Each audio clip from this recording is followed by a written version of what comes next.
Welcome back, everyone. Well, Halloween is 2 weeks away. I just figured that out, didn't I, Tracy? So we've got a fun Halloween craft this morning. Yeah, this is one of those crafts where it can just be temporary until Halloween, and then you can just take it back apart again and have a regular lamp. Okay. For one of my samples, the shorter one, I just used this little rosebud lamp, which you wouldn't even think that's what's underneath that. Yeah. And usually these little lamps come with a plain glass light bulb, so you have to go find silicone bulbs. Okay. I have them, a few other stores have them, and you want to make sure that you put that in place so that you can work around that. And then you can use anything from a flowy scarf to a piece of tulle to cheesecloth. I chose this piece of satin that I had laying around, so I thought I'd put it to use. Okay. So you just put, it could be trial and error, so you might want to work this out on a piece of newspaper or a paper towel before you actually cut into your fabric. Good point. Because each one of these circles will have to be bigger if the lamp is longer. Okay. So figure it out that way. Use something round, kind of eye around that, and cut that out. And then after you cut that out, fold it in half.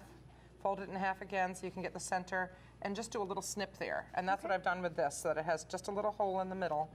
Then figure out, is that too big? Is it too short?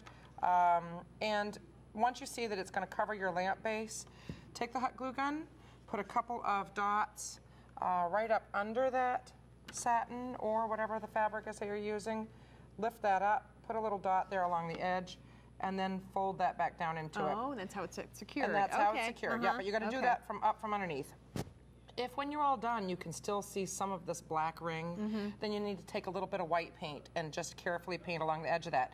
Remember, you're working with a light here, so you don't want any paint to go down into that socket. You don't want any fabric to get down into that socket. Good point. So make sure that the hole is big enough to where you're keeping everything that you're gluing to the outside. Okay. And then you can take a little piece of ribbon or raffia or whatever, just again make sure nothing goes down in the socket, and tie that around the neck. You can tie it in a bow or put a little piece of chain if you want to. I like Whatever it. you want to do. You You can put a little pumpkin onto the front, but after you've put the fabric and ribbon on, the last thing you do is put a little, put the little black eyes. The ghost face. So just so you remember, the light bulb needs to be in this. You can't take the light bulb out like this, paint the eyes on there, and then screw that in, or your ghost head will be going opposite way of where you've put your bow and your fabric. As you can tell, I've already figured that out.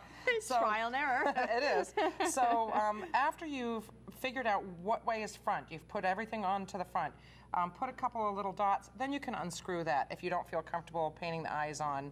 But make sure you mark what the front is of your light bulb. Okay. And you know, just have fun with it. If you want a primitive one, tea dye some cheesecloth and make it out of a raggy cheesecloth look. But I did this one for the kids. This is a great quick project to do with the kids. And after Halloween, you can just pop that right back off. Hot glue does not stick to things permanently. And then you have them. And then you've got your lamp back again. All right, and speaking of kids real quickly, you've got a fun event this weekend. Yeah, we have 101 Dalmatians this weekend. So we have 31 kids in 101 Dalmatians. Excellent. They can go to your website for more information. Yes, Friday, Saturday, and Sunday this weekend. Okay, Tracy Morris, thanks so Thanks, much. Joy.